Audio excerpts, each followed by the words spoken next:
So student अभी अपन ने देखा कि कॉर्ड्स का डिस्टेंस जो था वो हमें फाइंड करना था पर रेडियस दी हुई थी। अब कभी ऐसा केस भी आ सकता है कि रेडियस ही ना दी हो तो ना हम ऐसा क्वेश्चन एक सॉल्व करेंगे जिसमें रेडियस सर्कल की हमें नहीं पता है। ये सारे एग्जाम्पल्स हम सर्कल हमें क्लियर हो सके उसके लिए पढ़ रहे हैं। AB and CD are two parallel chord. देखिए लास्ट क्वेश्चन में वो पैरेलल थे बट कुछ मिसिंग था। अब यहाँ पर AB and CD are two parallel chord lying opposite side of the centre. अब मुझे बताने की जरूरत नहीं है। Such that AB equals to 16, CD equals to 12 if distance between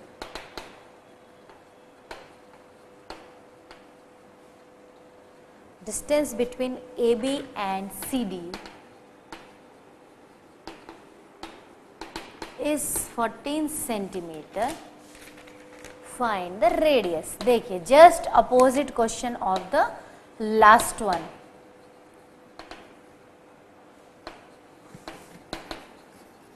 पहले हम लास्ट वाला समझ लें। लास्ट क्वेश्चन ये था, दोनों पैरेलल लाइन दी हुई थी, वो कहीं भी थी पर उनका जो बीच का डिस्टेंस है ये स्ट्रेट होना चाहिए। ये कॉर्ड की वैल्यू दी थी, ये कॉर्ड की वैल्यू दी थी और रेडियस दिया था 20, ये रेडियस था। ये डिस्टेंस हमें नहीं पता था। अब हमारा जो क्वेश्चन है यहाँ पर हमें डिस्टेंस पता है बट रेडियस नहीं पता है। तो देखिए स्टूडेंट्स, क्वेश्चन वो का वही है बट जस्ट उसका कन्वर्स है। तो अब हम इसे कैसे सॉल्व करेंगे? अगेन लगेगी पाइथागोरस ही। पहले हम डायग्राम बना लें। दिस इज सर्कल, ये कॉर्ड दिया हुआ है, ये कॉर्ड दिया हुआ है, AB एंड CD।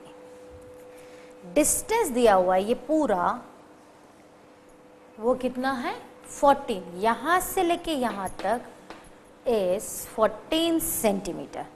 अब जब ये पूरा डिस्टेंस दिया है और ये दो पार्ट हो रहे हैं, हमें इन पार्ट के बारे में कुछ भी नहीं पता है।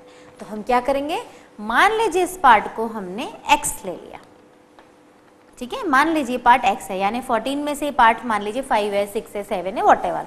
तो ये कितना होगा 14 माइनस x, क्योंकि ये टोटल डिस्टेंस जो है दिस इज 14। अगर 14 का एक पार्ट मान लीजिए 4 है तो रेस्ट ऑफ द पार्ट कितना होगा 10। आपने क्या किया, 14 में से 4 को माइनस कर दिया। फॉर एग्जाम्पल एक और लेते हैं कि 14 सेंटीमीटर की हमारे पास कोई लाइन है, उसमें एक पार्ट जो है वो 8 है, तो दूसरा आप इमीडिएटली बताएंगे 14 माइनस 8 यानी 6 आएगा। सिमिलरली अगर एक पार्ट x है तो दूसरा पार्ट क्या हो जाएगा, 14 में से उस x को माइनस कर देंगे। तो हमें ये दो पार्ट जो हैं वो अभी वेरिएबल के फॉर्म में मिल गए हैं। इस क्वेश्चन में रेडियस हमें नहीं दी है, इसलिए हम उसे r ही रहने देंगे और साथ में हमें AB जो दिया है दैट इज 16, यहाँ से लेके यहाँ तक का 16 है, तो ये हो जाएगा 8 एंड 8। इसे हम नाम दे दें, this is OL and this is OM and CD हमें दिए 14, तो ये हो जाएगा हमारा 7, 14 दिया है नहीं सॉरी 12 दिया है, CD इज 12, तो ये हो जाएगा 6 एंड 6। लास्ट वाले क्वेश्चन का जस्ट ऑपोजिट क्वेश्चन है बट है बड़ा अच्छा क्वेश्चन। अब हम इसे सॉल्व करेंगे। हमारे पास सब वैल्यूज हैं तो हम पाइथागोरस डायरेक्टली लगा सकते हैं। ये हमने लिख दिया, दिस इज 90 डिग्री, क्योंकि प्रॉपर्टी होती है सेंटर से कॉर्ड को जब भी परपेंडिकुलर डालें तो वो उसको बाइसेक्ट करती है, ठीक है। ये हम ऑलरेडी थ्योरम के अंदर पढ़ चुके हैं। हमने जो जो लिखा है वो हमें शो करना पड़ेगा, तो हम बता देते हैं शॉर्ट में। Let OL equals to x and then OM equals to 14 minus x। मैंने आपको कैसे ये होगा ऑलरेडी बता दिया है, ठीक है। अब हम लगाएंगे पाइथागोरस थ्योरम। हम किस पार्ट में पाइथागोरस लगाएंगे, वही सेम दो पार्ट्स में। तो हम क्या करते हैं, पार्ट कर देते हैं, या हम सिंपल एक एक पार्ट सॉल्व कर सकते हैं, जैसा आप चाहें वैसा कर सकते हैं।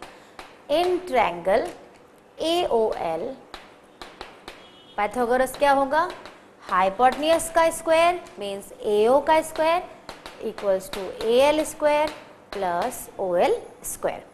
AO हमें नहीं पता, पर AO है क्या, रेडियस, तो उसकी जगह हमने R रख दिया। AL हमें पता है दैट इज 8 एंड OL भी हमें पता है दैट इज X। ठीक है, तो हमारा क्या आया, R square equal to 64 plus X square. ठीक है, अब हम दूसरा पार्ट करेंगे। यहाँ पर हम दूसरे पार्ट में जब करेंगे तो क्या होगा, OC का square in triangle OCM, OC is hypotenuse, so OC square equals to OM square plus MC square। OC तो हमें नहीं पता तो that is R, OM हमें पता है, कितना है OM, 14 माइनस एक्स का स्क्वायर एंड MC भी हमें पता है 6 का स्क्वायर। तो सेकेंड हमारे पास जो आया that is 14 minus x square plus 36, right. देखिए कितना अच्छा हमारे पास रिजल्ट आया, R square equal to this and R square equals to this, this is 1 and this is 2। ठीक है स्टूडेंट्स, R हमारे पास आया है बट इक्वेशन के फॉर्म में आया है, चाहे कैसे भी फॉर्म में आए बट R जो होता है होता तो हमेशा इक्वल ही है, राइट, हमेशा ही इक्वल होता है। तो हम इन दोनों इक्वेशन को क्या कर सकते हैं, इक्वल लिख सकते हैं। 64 plus x square equal to 14 minus x का स्क्वायर प्लस 36। ये मैंने क्यों लिखा, एक बार फिर से बता देती हूँ। R जो है वो किसी भी फॉर्म में दी हुई, चाहे वो नंबर के फॉर्म में हो, चाहे वो वेरिएबल के हो, चाहे वो इक्वेशन के हो, कैसे भी आएगी बट R तो सर्कल की सेम ही रहेगी। तो दैट्स वाई ये इक्वेशन और ये इक्वेशन को हमने इक्वल कर दिया, बिकॉज R जो है हमेशा इक्वल होती है, R मीन्स रेडियस। ठीक है, अब हम इसे ओपन करेंगे, 64 plus x square equal to, इसे हम a माइनस बी के होल स्क्वायर से खोलेंगे, a square minus 2ab plus b square. मैं यहाँ पर शॉर्ट में आपको रिकॉल करा देती हूँ, a माइनस बी का whole square equals to a square minus 2ab plus b square. हमारा जो पार्ट है वो है 14 माइनस एक्स का स्क्वायर, तो हम क्या करेंगे उसे 14 का square minus 2ab plus x का, ये हमने यहाँ पर अप्लाई किया है एंड पॉलिनोमियल में ये हम बहुत प्रैक्टिस कर चुके हैं, तो आई होप कि आपको ये रिकॉल हो गया होगा। अब हम इसको ओपन करेंगे, 64 प्लस एक्स स्क्वायर, 14 का square is always 196, this is 28x square plus 36। सबसे पहले जो कैंसिल आउट हो रहा है उसे हम कैंसिल करेंगे, एक्स स्क्वायर कैंसिल हो गए। अब हमारे पास क्या बचा है, हम उसे यहाँ पर सॉल्व करेंगे। ठीक है, अब हमारे पास जो रेस्ट ऑफ द पार्ट है, ये तो मैंने छोटी सी आइडेंटिटी क्या लगाई वो बताई थी आपको, उसे मैंने रब कर दिया है। इस पार्ट को हम यहाँ कंटिन्यू कर रहे हैं। अब हमारे पास बचा है लेफ्ट पार्ट में 64, राइट में बचा है 196 माइनस 20x प्लस 36। हम नंबर एक तरफ कर लेंगे एंड वेरिएबल एक तरफ कर लेंगे। हमने 28 को इधर ले आया है, 64 को उधर ले गए हैं। सिंपल मैथ्स, प्लस प्लस या वेरिएबल की चीज़ हमने एक तरफ कर दी एंड नंबर की चीज़ें हमने एक तरफ कर दी, जिससे हम इजीली सॉल्व कर सकें। जब हम इसे सॉल्व करेंगे तो ये आएगा 168, सो x आ जाएगा 168 अपॉन 28 एंड आफ्टर कैंसिलेशन ये आ जाएगा 6, राइट। अब हमारे पास जब x आ गया है तो हम वैल्यू सब्स्टिट्यूट करके r निकाल लेंगे। हमारी इक्वेशन क्या थी, ये आपने नोट डाउन कर लिया है पूरा। हमारे पास x आ चुका है, हम यहाँ पर थोड़ा सा ही पार्ट करते हैं, काफी लंबा जा रहा है क्वेश्चन, इसलिए मुझे रब करना पड़ रहा है।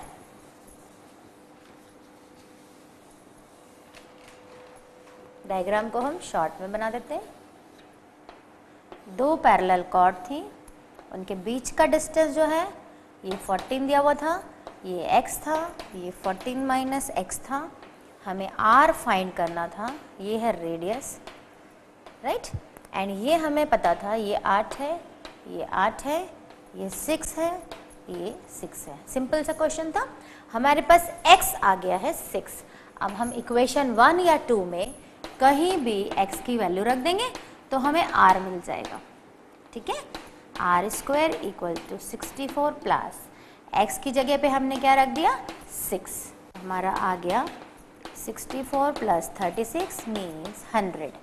तो r कितना आ गया हमारा 10।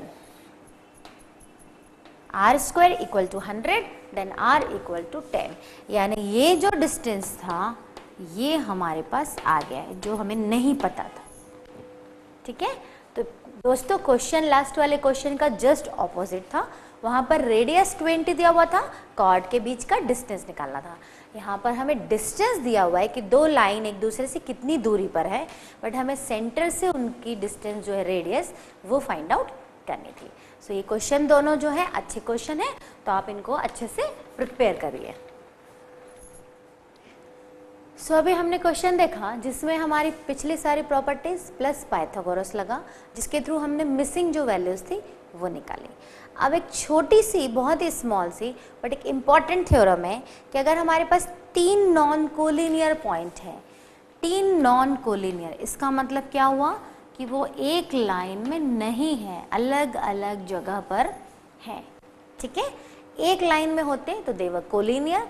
अभी हमें क्या कहा है, अगर हमारे पास 3 नॉन कोलिनियर पॉइंट है तो उनको अगर हम उनसे एक सर्कल पास करने की कोशिश करें तो वो केवल एक ही सर्कल होगा, ऐसा थ्योरम है। ये मैं आपको केवल अभी रफ डायग्राम बनाया, अभी मैं अच्छे से बताती हूँ।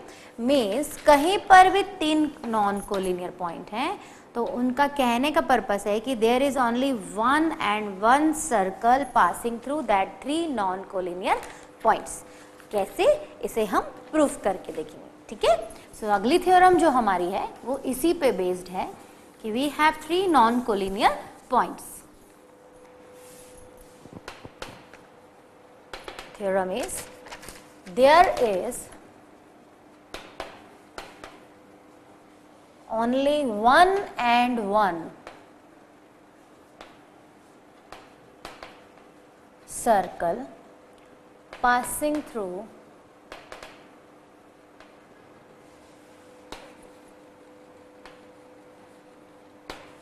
three non-collinear points।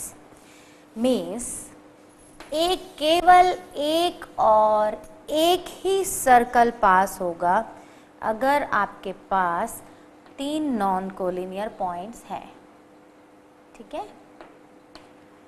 इसको हम कहीं और ले लें जिससे हमें बनाने में आसानी हुई। हमारा सेंटर कहाँ कर दें, हम यहाँ पे कर देते हैं।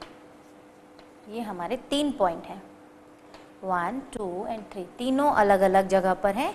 उनको हमने ज्वाइन किया तो हमारा एक फिगर बना, ठीक है। This is centre O, A B C and this is O. इनको अगर हम ज्वाइन करें तो O C, O B and O A, they all are radius and they all are equal, ठीक है। ये है आपका एक सिंपल सा थ्योरम। 3 नॉन कोलिनियर पॉइंट है तो उनसे जब हम ज्वाइन करेंगे तो केवल एक ही सर्कल बनेगा। कैसे, तो वो हम सबसे पहले थ्योरम में क्या करते हैं, गिवन क्या है वो लिखते हैं। गिवन वी हैव 3 नॉन, सिर्फ इतना सा दिया हुआ है कि 3 नॉन कोलिनियर पॉइंट्स। ए हमने नाम ले लिया उनके, ए बी सी। 2 प्रूफ लिखते हैं। मैं यहाँ पर इसलिए लिख रही हूँ कि वहाँ पर जगह कम पड़ सकती है तो मैं शॉर्ट में यहाँ लिख रही हूँ। There is only one and one circle passing through, पूरा स्टेटमेंट आपको यहाँ पर जो मैंने ऊपर लिखा है वो पूरा यहाँ पर कॉपी करना। अब हम करेंगे कंस्ट्रक्शन, क्योंकि हमें कुछ भी नहीं दिया था, हमें केवल 3 नॉन कोलिनियर पॉइंट दिए थे, तो हमने कंस्ट्रक्शन किया। ड्रॉ लाइन सेगमेंट, ज्वाइन किया मैंने A B and B C, and here A B is not parallel to B C. ये हमने क्यों मेंशन किया? क्योंकि 3 नॉन कोलिनियर पॉइंट है, तो वो आमने सामने वैसे भी नहीं हो सकते, पैरेलल नहीं हो सकते। उनको जब भी हम कोई लाइन सेगमेंट के थ्रू ज्वाइन करेंगे तो दे आर इंटरसेक्टिंग। आप खुद देखिए, ए बी और बी सी जो है वो एक दूसरे को क्रॉस कर रही है, दे आर नॉट पैरेलल, तो वो हमने यहाँ पर मेंशन किया। अब हम चालू करेंगे हमारा प्रूफ। ट्रायंगल चूज करेंगे हम। कुछ भी करने के लिए हमें कॉन्ग्रुएंसी या कुछ भी प्रॉपर्टीज लगाने के लिए हमें ट्रायंगल पता होना चाहिए। तो हमने जो ट्रायंगल लिए that is OAL and OBL। अब आप देखिए L क्या है, तो वो मैं आपको बताती हूँ। हमने इस क्वेश्चन में यहाँ से परपेंडिकुलर डाला एंड यहाँ से परपेंडिकुलर डाला, ठीक है।